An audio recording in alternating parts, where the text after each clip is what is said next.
Noxcrew! Hi, I'm Noxite. I'm the producer, director, writer, and editor of the Noxcrew Gameshow. This video is about the sheep game, or sheep sweep as we called it, that appeared in the finale of the Noxcrew Gameshow episode 6. So if you haven't seen it yet, please don't watch this video as it'll be a massive spoiler. I'm making this video because after we presented the finale, we got a lot of bad feedback on the sheep game that appeared in Noxgames. Viewers didn't really enjoy the game at all because of an advantage that was given to the yellow team during that game. So I want to explain my thoughts on the game and why we gave them that advantage.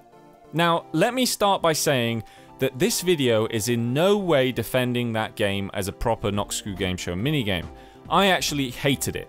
I really think it was one of the worst games we've ever had in the entirety of the Noxcrew Gameshow, just sitting under Bridge Too Far. Bridge too far? Well, let's make it closer then, John. But I'll defend our builders by saying that it's an incredible amount of work and pressure to be able to come up with so many different games per episode that all work and function perfectly. Sometimes we just get a bad egg. And Sheep Sweep was that bad egg. Now, you have to understand that when we set up these games, we have to come up with estimations of how the game can be played out, so that we can make certain changes to the game beforehand to make it fair. But we can never really tell the future and how the game will actually pan out, because things we don't expect happen all the time. Woo, done. Got one side. Right, let's get the wood. Whoa, they just stolen our workbench. What the f? It's fine, that's fine, that's fine. So when we looked at it at first, it was very apparent to me that the solo player in that game was going to lose. And that in itself is just a biased design to a game. So we had to do something about that and make it fair between the two oppositions. We decided to give the solo player a piece of wheat, so then at least the solo player would have some kind of chance to pull out on top. This was in no way assuring the win, it was just giving them an even chance. So even with the wheat in hand, I'd like to show you all a method the leading team could have used to win themselves the game, and it's the method that I was scared of in the first place, and that caused me to give the solo player a piece of wheat. So what's going to happen right now is that yellow team is going to use his piece of wheat.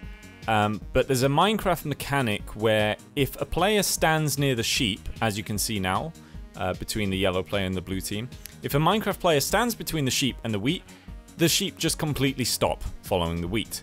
So what actually is happening right now is that player number 2, as you can see, he's just put a blue sheep in his pen. He's just scored himself a point, and now he's going to start sabotaging the yellow player. While the other blue player, any moment now, will then switch to trying to score himself some points, while the first blue player sabotages the yellow player.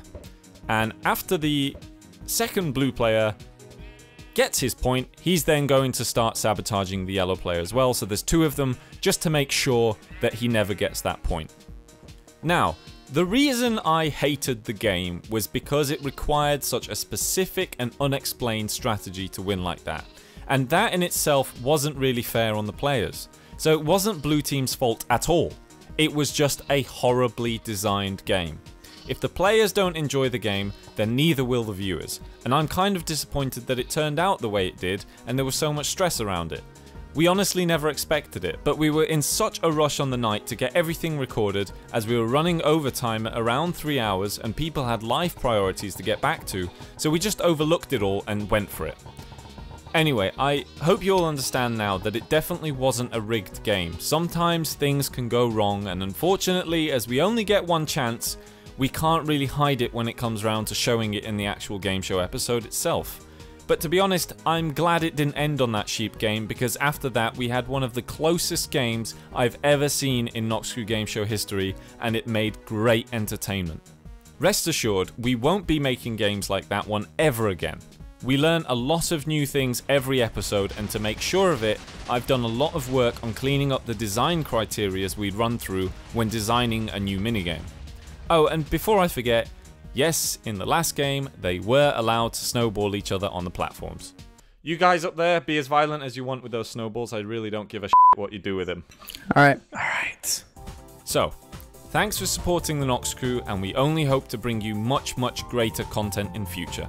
Blue team, you'll win it one day. I'm with you on that one.